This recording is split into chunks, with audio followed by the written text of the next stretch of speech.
Science communication is quite a new activity, probably began in Britain at least around the middle of the 1980s. And the reason was that there was a feeling that, first of all, not enough people were becoming scientists. So there was difficulty in recruiting people to become scientists. But also there was a gap being created between the public and science. And this was not a very healthy gap, because so much of people's experience is linked in some way to science and technology and engineering. So there was a big investment in trying to get scientists to become better at explaining what they did to people who were not scientists. Scientists have always been very communicative, they've always been good at talking to each other, but it was to do with getting to speak to the public. And it's taken some time for that to become something which scientists see as being an important thing to do, and that has been helped by the fact that over time the people who fund science have got more and more keen to be sure that the public feel that their money is being well spent. It was Kathy Sykes and I who were the first directors of the Cheltenham Science Festival, and after the first year we met with a group of people and we said we were worried that there weren't enough women in the programme of the Cheltenham Science Festival and there weren't enough young scientists. It was really mainly featuring 50-year-old and over men.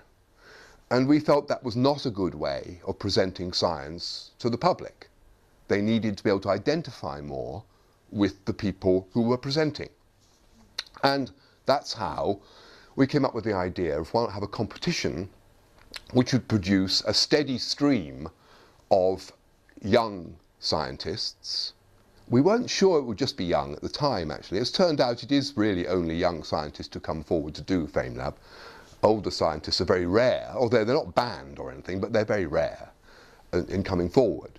But we decided that we should try this, and we were very surprised by the scale of the response.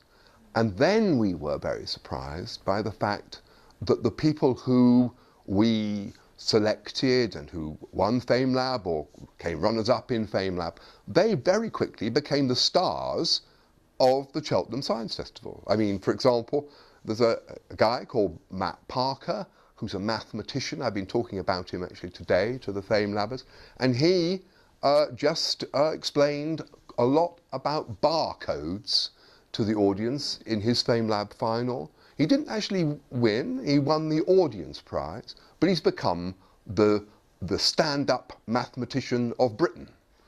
And we had many successes like that, where the people who came through the FameLab process became stars in their own right.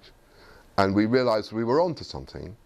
And then, of course, we realized that actually, as an activity, it was potentially very powerful at making cultural connections.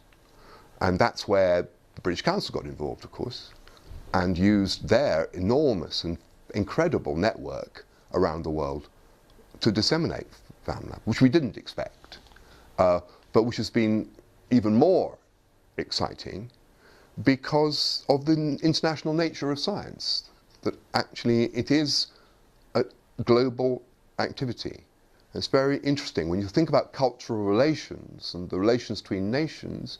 Actually, science defies almost all the odds. You know, there are people working in tiny countries in the world who are doing research in collaboration with huge organizations in another part of the world.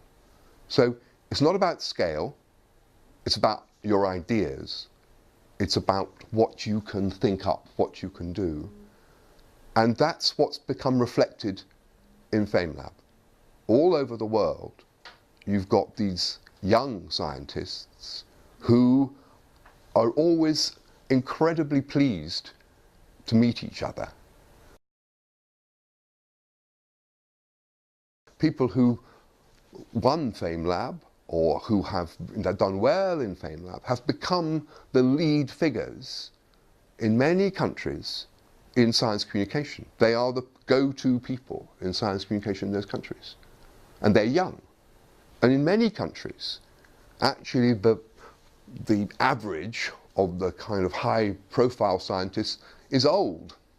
So you're introducing young people, young, highly motivated communicators into a world which is often dominated by older scientists who may not value, to the same extent as young people do, communication to the public.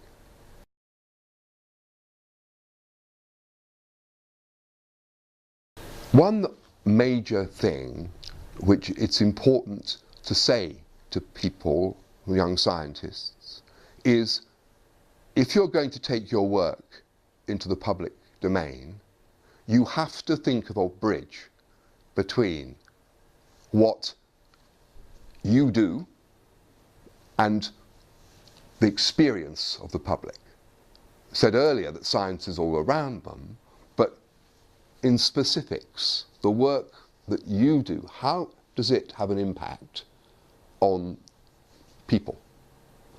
And that's the first thing that I try to get FameLabbers to think about, is the connection between their research and people who are not scientists. How would they explain to their grandmother what they did? It's a good test. It's amazing how often people are terribly frustrated because their grandmother just can't get their head round what they do. And so I try to get FameLabbers to make that big jump. Okay, so how am I going to explain this, what I do, to a big audience? What's the connection there? That's the first thing. The second thing, which is also important, is about, well, okay, so you want to communicate, but there are so many ways you could do it. And I try to introduce FameLabbers to lots of different ideas about how you might take science to people. They're actually, some of them are based on my own work, but like one of my earliest projects was called Science on the Buses, and it was posters on public transport about science. And there's something important within that, which is that I chose buses because where I was at the time, it was people who didn't have much money who were on buses. So I tried to explain the options to people. So you could use posters, you could use public events, you could use different kinds of theatre. There's a whole series of things that you can do. I try and widen people's minds to how you might communicate science. They come to FameLab often thinking that it's a presentation model, because scientists communicate with each other by giving talks. So the first thing a scientist, any scientist, including a young scientist, will think of is, oh, science communication about giving a talk. And in FameLab, actually, yes, at one level, it is giving a talk. But opening their minds to all the different things, all the different ways that they might be able to communicate science is important. So I try to give them a bigger view of science communication. And I think the final thing is their responsibility as scientists to society, that they must commit themselves to working for society and communicating that that's why they are scientists, and that is the big message that they must leave with, that these people, these young people, become ambassadors for science, to work in their communities, to be sure that there's a real connection between science and society.